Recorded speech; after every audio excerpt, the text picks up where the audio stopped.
আসসালামু আলাইকুম, welcome back to my channel. বিশাল বড় একটি ভাপা পিঠা যা ছিল 1 কেজি। আমার আম্মু এই এত বড় ভাপা পিঠাটি কিভাবে তৈরি করলো সেটি আজকের ভিডিওতে আমি তোমাদের সাথে শেয়ার করব।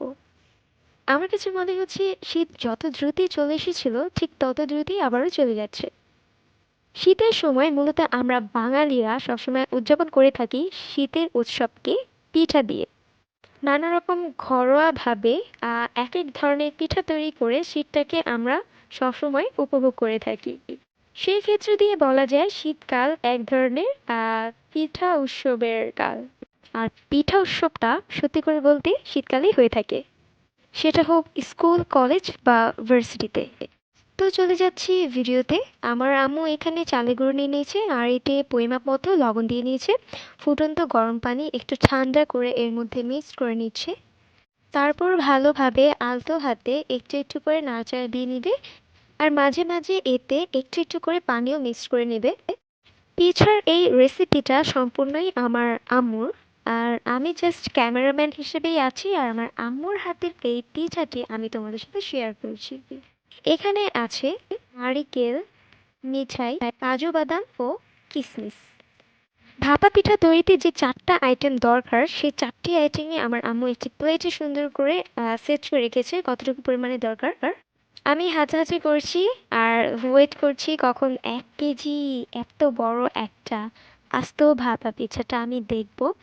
আর সবসময় বাসায় যখনই কোনো কিছু রান্না হয় বা বানানো হয় তখন আমি ওই সময়টা জুড়ে আমি আমার আম্মুর পিছু পিছুই ঘুরতে থাকি। চালের গুঁড়োর প্রসেসিংটা পুরোপুরিভাবে রেডি হয়ে গিয়েছে। এখন আম্মু 1 কেজির মাপের একটি মেলামাইনের বাটি নিয়েছে, যেহেতু এটি কুকারে দেওয়া হবে ওইটা আমি পরে দেখাচ্ছি, আগে বলছি। স্টেপ বাই স্টেপ প্রথমে দেওয়া হয়েছে চালের গুঁড়ো, এরপর দেওয়া হচ্ছে কিশমিশ, তার উপর দেওয়া হচ্ছে মিঠাই, নারিকেল। এগুলো স্টেপ বাই স্টেপ যা যা উপকরণ আছে, ও হ্যাঁ আরেকটা হচ্ছে কাজু বাদাম। এগুলো আমি স্টেপ বাই স্টেপ দিয়ে নিবে। স্টেপ বাই স্টেপ বলতে প্রথমে হচ্ছে চালের গুঁড়ো, তারপর হচ্ছে ওই যে 3টা আইটেম দেখিয়েছি সেই 3টা আইটেম, দেন এর উপরে আবার দিবে চালের গুঁড়ো, তারপর তার উপরে আবারও এই 3টা আইটেম, এভাবে স্টেপ বাই স্টেপ করতে করতে করতে করতে পুরো বাটিটা ভরাট করা হচ্ছে। তোমরা ভিডিওতে দেখে নাও। আর হ্যাঁ, মিষ্টির পরিমাণটা আমরা এখানে কম দিয়েছি, যেহেতু মিষ্টি আমার পরিবারের মানুষ তেমন একটা পছন্দ করে না, তাই মিঠাইয়ের পরিমাণটা একেবারে কম করে নেওয়া হয়েছে। তোমরা যে যেমন মিষ্টি খেতে পারো বা খেতে চাও, যেমন পছন্দ করো খেতে, তোমরা তোমাদের টেস্ট অনুযায়ী ওইভাবেই মিঠাই কম বেশি করে নিতে পারো। আমি খুব মনোযোগ সহকারে দেখছি আমি কিভাবে সুন্দর করে স্টেপ বাই স্টেপ ডেকোরেশনগুলো করছি। চলো তোমরা আমার সাথে দেখতে থাকো।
আমাদের পিঠা একেবারে রেডি হয়ে গিয়েছে। এখন আম্মু এটি সুন্দর করে সেট করে নিচ্ছে একটি নেটের সাহায্যে।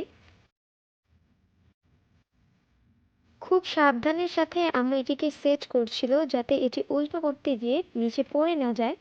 একটু যদি নড়চড় হয় তাহলে পুরো পরিশ্রমটাই বৃথা যাবে।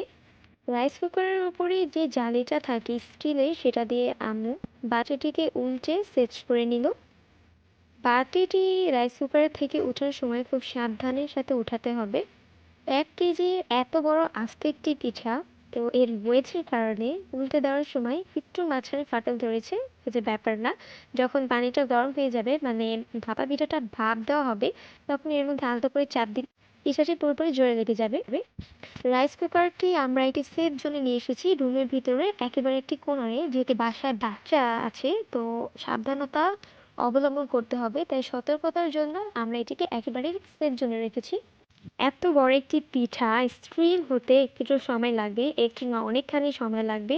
ভয় করছিল টেবিলের উপরে যদি স্ট্রিমে দেওয়া হয় যদি দুর্ঘটনা ঘটে, তাই আমরা কোনো রিস্ক নিলাম না, যেহেতু ইনা এমনিতেই দুষ্ট অনেক, হাত দিয়ে দিলে বড় দুর্ঘটনা ঘটতে পারে। সেই কারণে একেবারে একটি কর্নারে সেফ জোনে এটি স্ট্রিম হতে দিয়েছি আর গেটটাও লাগিয়ে দিয়েছি। এদিকে আমি অপেক্ষা করছি, আমি ওয়েট করছি, আর আম্মু এখানে বারবার চেক করছিল একটু পর পর কতটুকু কি হচ্ছে, সেদ্ধটা হয়ে গেছে কিনা।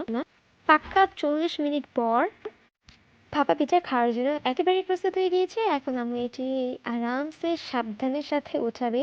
অনেক ধোঁয়া বার হচ্ছে, দেখাই যাচ্ছে কি গরম গরম ধোঁয়া। আহ এই ধোঁয়াটাই দেখতে আমার খুবই ভালো লাগে। যাই হোক, আমার ভিডিওতে অ্যাটেনশন দিই, এটা খুব সাবধানে, খুবই সাবধানে। এত ভয় হচ্ছে পিঠা যেন ভেঙে না যায়, আরেক ভয় হচ্ছে ভাপের কারণে আমার হাত যেন পুড়ে না যায়।